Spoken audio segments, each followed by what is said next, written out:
पूजनीय संत समाज देवी और देवता सुने समझे विचार करे और अपना कल्याण करे।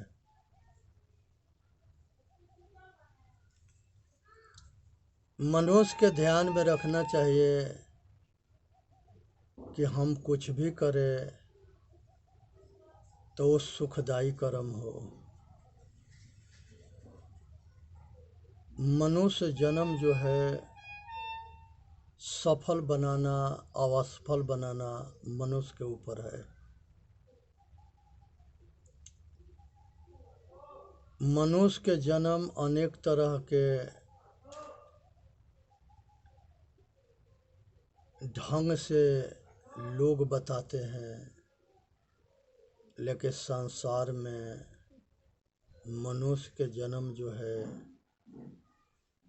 प्रकृति नियम से बिना माता पिता के ना होता है। संसार के अंडज पिंडज मनुष्य उखमज, अंडज पिंडज उखमज और मनुष्य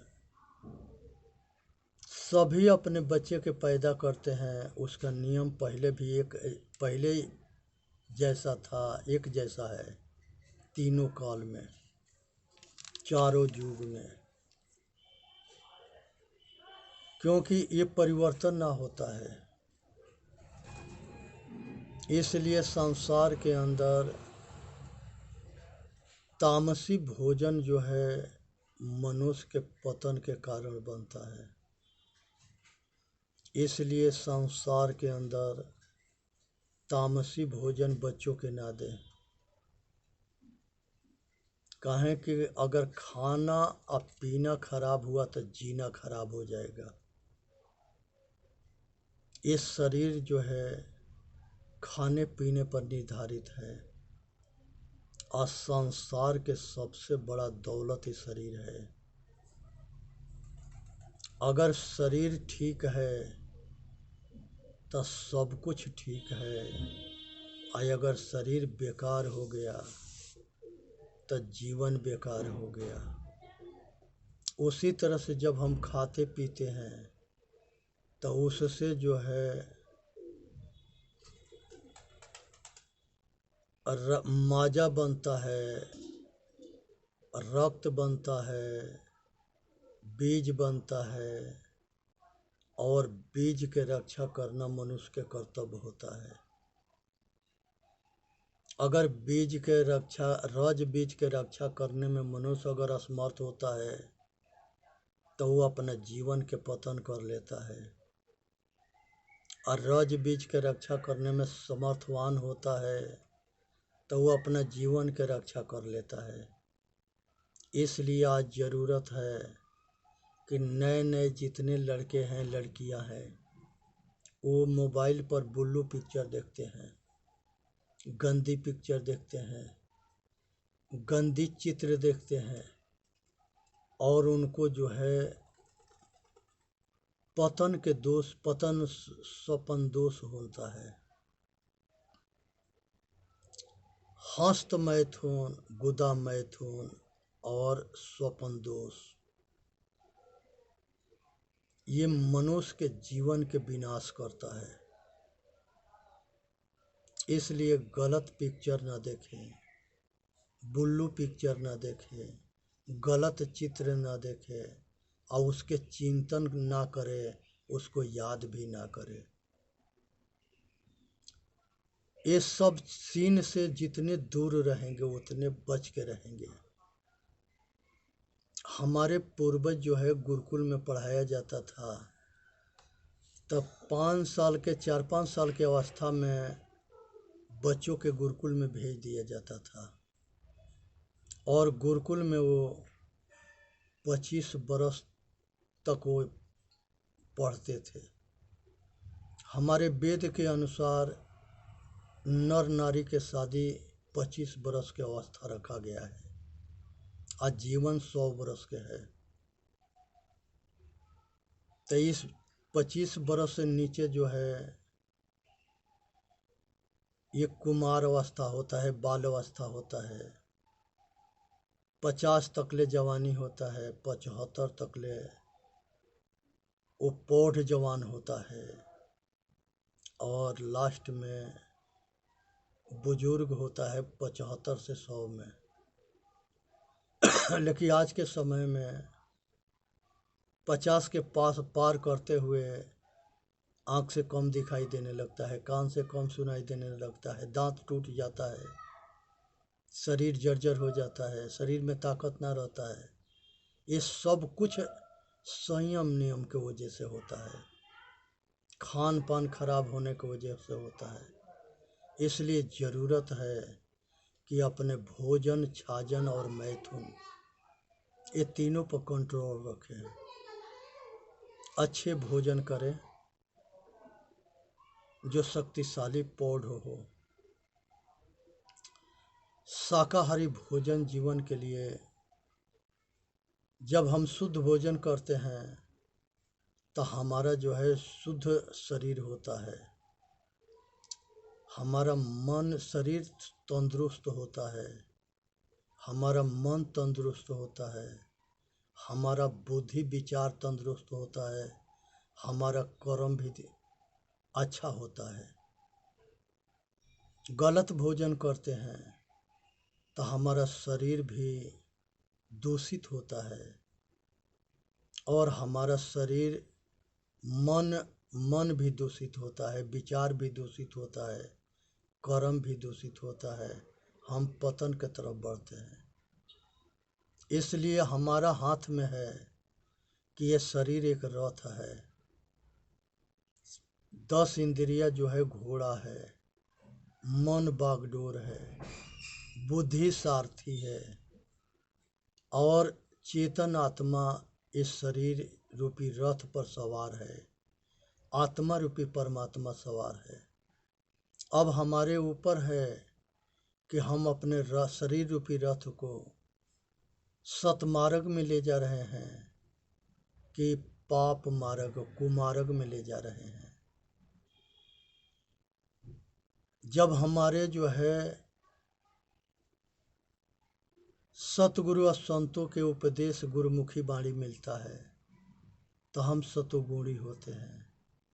और सतोगुण अगर बलवान होता है तो हमके सतोगुणी कर्म कराता है, और दुर्गुण अगर बलवान होता है तो हमारा पतन कराता है। अब विचार करना है कि अपना पतन करना है कि अपना कल्याण करना है। इसलिए जो है खान पान जो है इसके सुधार होना बहुत ज़रूरी है। जानवर के, पक्षी के, पशु के भगवान कौन है? मनुष्य है। मनुष्य चाहे तो पशु के, पक्षी के, कीड़ा मकोड़ा के रक्षा कर सकता है, मछली के। अगर मनुष्य, कुछ लोग होते हैं जो पशु पक्षी कीड़ा मकोड़ा जलचर के जीव के रक्षा करते हैं, दाना खिलाते हैं, पालन पोषण करते हैं, परवस्ती करते हैं। और कुछ लोग होते हैं कि पशु पक्षी कीड़े मकोड़े के मार के खा जाते हैं। दोनों के कर्म फल बराबर होगा? नहीं होगा। संसार के अंदर बकरी के, गाय के, भेड़ के, ऊँटनी के, संसार में सभी माता के सभी ने दूध पिया है। बकरी, भेड़, गाय, भैंस, ऊँटनी और माता, इस सब के दूध सभी ने पिया है। और अगर दूध के नाते ये सब माता हुई, और अगर इसको पकड़ के हम इसकी मांस को खाएं तो ये धर्म है कि अधर्म है? अधर्म है, घोर पाप है। मांस किसी के मारे या काटे बिना नहीं मिलता है। और आदमी के एक सुई चुभ जाता है तो चिल्लाता है, और किसी के गला पर अगर चाकू से रेतते हो, काटते हो, झटका मारते हो तब विचार करो कि इस पाप के परिणाम भुगतना पड़ेगा और इसको संसार में कोई बचा ना सके।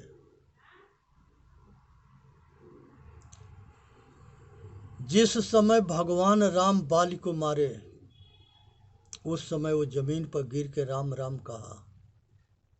भगवान के भास हो गया कि ये भी भक्त आदमी है। उसको उठाया, कहे कि बाल कहो तो तुमको अचल कर दे।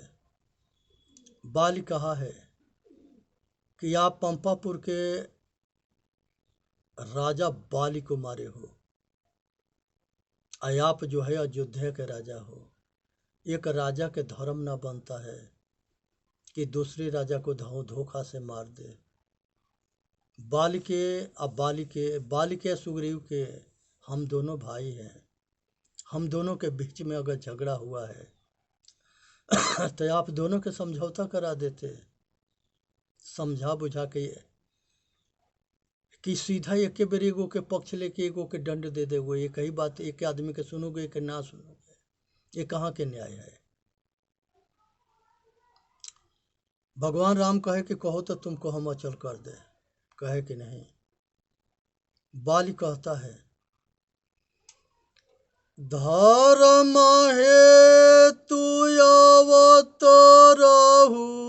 गोसाई, मारहु मोर व्याध के नहीं। मैं बैरी सुग्रीव क्यों प्यारा, अकारण कौन नाथ मोहि मारा। हे प्रभु बताओ कि हमको क्यों मारे हो। भगवान कहे कि भगनी के बेटी के भवह के अगर कोई कुदृष्टि से देखता है तो उसके मारने में दोष ना है। लास्ट में भगवान राम कहे कि कहो तो बाल तुमको अचल कर दे। कहा कि नहीं, जैसे आप हमके मारे हो सेम टू सेम हम भी आपके ऐसे ही मारेंगे। भगवान राम कहे कि कृष्णा अवतार में आगे मार लेना। 120 वर्ष की अवस्था में कृष्ण भगवान पैर पर पैर चढ़ा करके, आज जब यादव वंशी आपस में लड़ करके सब मर गए या सब तहस नहस हो गया, तब कृष्ण भगवान जंगल में जाके एक पेड़ के नीचे लेटे थे और पैर पर पैर चढ़ा के सो रहे थे। उसी समय वो हिरण समझ करके बाण मारता है एक बहेलिया, और वो बाण लगता है कृष्ण भगवान के, उसी से कृष्ण भगवान की मृत्यु होता है। तो भाई जो भगवान बन करके आए थे उन लोगों के बदला देना पड़ा। हम लोग किस खेत के मूली हैं। हमारे पूर्वज जो भगवान कहे गए वो लोग भी बदला दिए। तो इसलिए हिंसा से बचो। ये कहानी भगवान शंकर जी की आता है। उन्होंने वन में जा रहे थे, एक नदी में एक मलाह मछली मार रहा था। माता पार्वती कही कि प्रभु ये रात में कौन ऐसे जीव है जो वो पानी में जो है ये बेरा का कर रहा है। भोले बाबा कहे कि उसे तरह का मतलब बा, चलो हम लोग जहाँ चलते हैं हम लोग अपना काम करें, वो अपना कर रहा है। औरत जिदबाज होती है, जिद कर दी भवानी। आखिर में भोले बाबा के जाके बताना पड़ा। एक बड़ा टोकरी में एक टोकरी जो है मार रखा था मछली। जब मार रखा था तो भोले बाबा से माता पार्वती कही कि आप तो कहते हो कि एक के जीव के वध करने पर एक जन्म में भोगना पड़ता है, और एक तो एक टुकड़ा ये रोज मारता है, ये कितने जन्म में भरेगा। भोले बाबा कहे कि ये भी एक ही जन्म में भर देगा। कहा कि वो कैसे। कहे कि चलो समय आएगा तो बताएंगे। ये दोनों जा कर के तप करने लगे, अपना जंगल में जो है अपना घर कुटी में रहने लगे।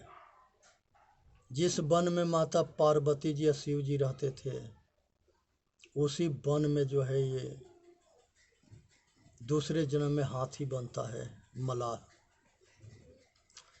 हाथी के पेट बहुत बड़ा होता है और उसके पेट में एक फोड़ा होता है, पेट सड़ जाता है और वो लेट करके चिल्लाता है, बहुत दर्दनाक। माता पार्वती कही कि प्रभु कौन ऐसा जीव है जो रात में इतने दर्दनाक में चिल्ला रहा है। कहे कि पार्वती अब तुम्हारे प्रश्न के उत्तर देने के समय आ गया। कहे कि बताओ कौन है।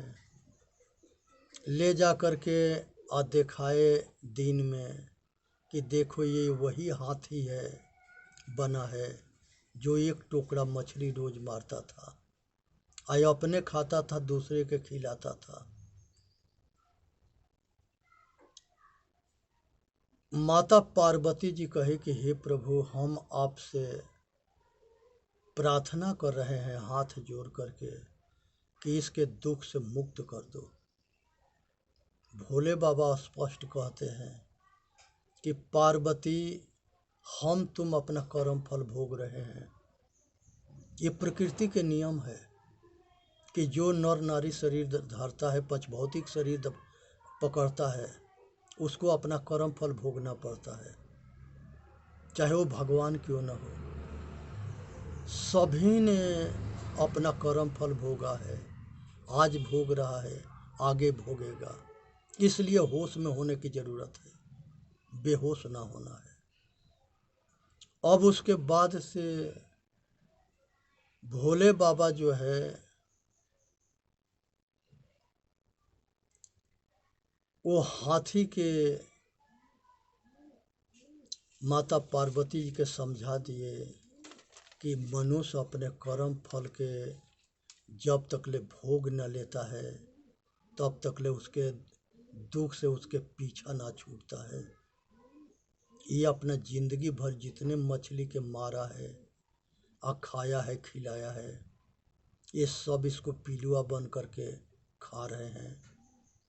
और सब अपने रीढ़ के जले ना उतार देंगे, अपने जो है जब तक ले इसको उतना दुखी ना कर देंगे, तब तक ले इसके भोग पूरा ना होगा और ये भोग से उत्तीर्ण ना होगा।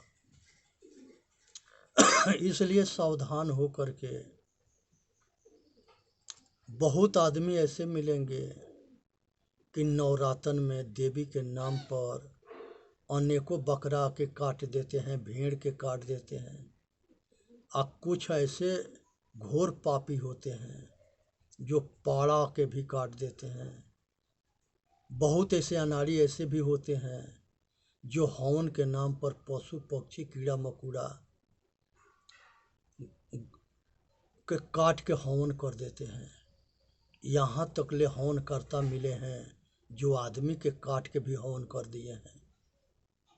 इसलिए सावधान होनी है, ये कुकर्म पाप ना करना है, क्योंकि भगवान नहीं बचा सकता है। अगर जो करोगे वो भरोगे।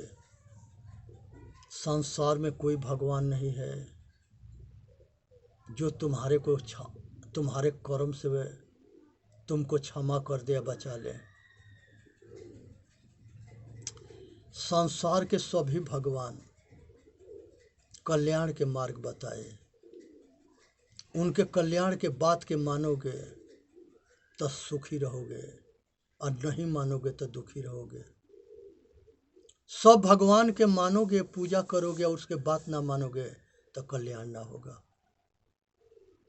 इसीलिए सत्यनारायण भगवान के और संसार के सगरी कहानी के सुनने के बाद लोग दुखी है। और सारे पाखंड के जन्म क्यों होता है? मनुष्य दुखी हो जाता है, घबरा जाता है, और जो पाखंडी जो बताता है वही करना शुरू कर देता है। इसलिए जो है यहाँ बचना है, समझना है और अपना कल्याण करना है, किसी के बुरा ना करना है और अपने भविष्य के कल्याण के लिए काम करना है।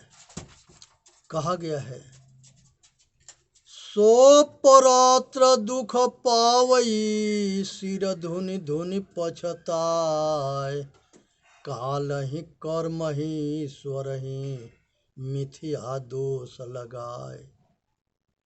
अपना कर्म को ना देखता है, काल के कर्म के ईश्वर के झूठों के दोष लगाता है। तो किसी के दोष मत लगाओ, किसी के जो है दोष नहीं लगानी है। मनुष्य अपने भाग्य के विधाता स्वयं है। मनुष्य अपने कर्म रूपी कलम से अपना किस्मत लिखता है और अपने कर्म फल के भोगता है।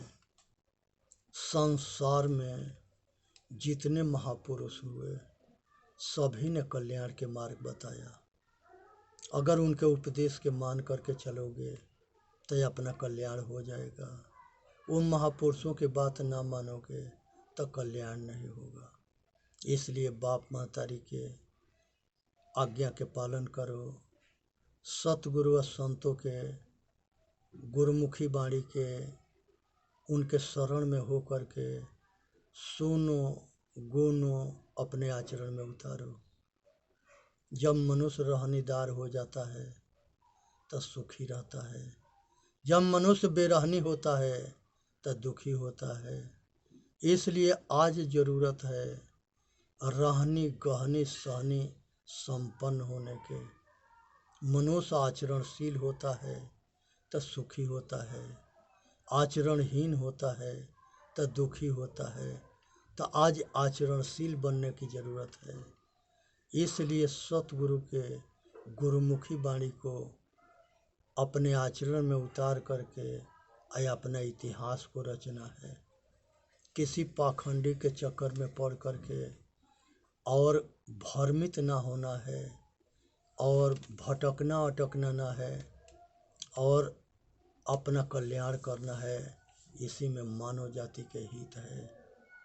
सुने समझे विचार करे, अपना कल्याण करे। चेतन जीव दुख मुक्त चैनल पर आके अपना कल्याण करे।